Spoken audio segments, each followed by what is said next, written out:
Mm. Useless.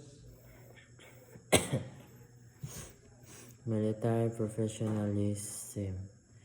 Men who had the profession of arms submit their own free will to a law of perpetual constraints of their own accord. They reject the right to live where they choose, to say what they think, to dress as they like.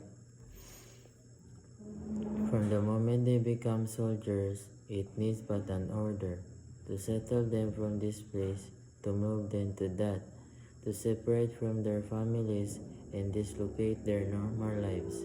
In the world of command, they must rise, march, run, endure bad weather, go out without sleep or food, be isolated in some distant post or work until they drop. They have ceased to become master of their own fate. If they drop off their tracks, their ashes shall be scattered by the poor winds. That is all part and parcel of their job. Pledge of loyalty. If you work for a man in heaven's name, work for him. Speak well of him and stand by the institution that he represents. Remember, an ounce of loyalty is worth a pound of cleverness. If you must growl, condemn, and internally find fault, why? Resign your position, and when you are in the outside, damn to hear hard contest. But as long as you are part of the institution, do not condemn it. For if you do, the first high wind that comes along will blow you away, and probably you'll never know why. Military secrecy. What you see, what you hear. When you leave it here. Military principles. Obey first before you complain. You do what I say.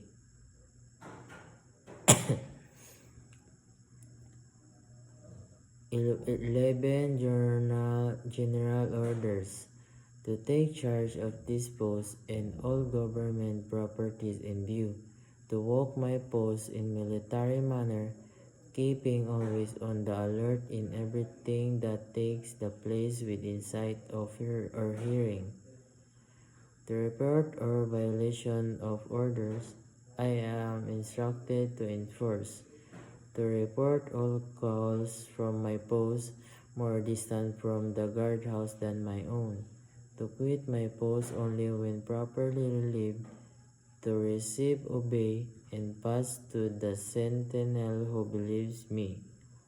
All orders from the commanding officer, officer of the day, officers and non-commissioned officers of the guardhouse only, to talk to no one except on the line of duty, to give alarm in case of fire or disorder, to call the commander of relief in any case not covered by instruction, to salute all officers, color and understand not case, to be especially watchful at night during the time of challenging, to challenge all persons or hearing near my post, and to allow no one to pass without proper authority.